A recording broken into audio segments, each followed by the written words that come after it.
श्रीचक्रराजनिलया श्रीमत्त्रिपुरसुन्दरी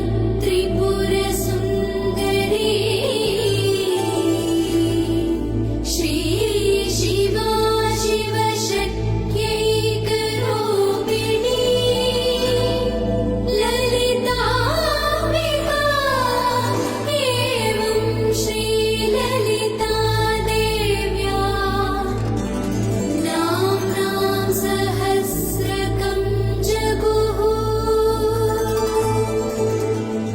इति श्रीब्रह्माण्डपुराणे उत्तरखण्डे श्रीहयग्रीवागस्त्यसंवादे श्रीललितासहस्रनामस्तोत्रकथनं सम्पूर्णम्।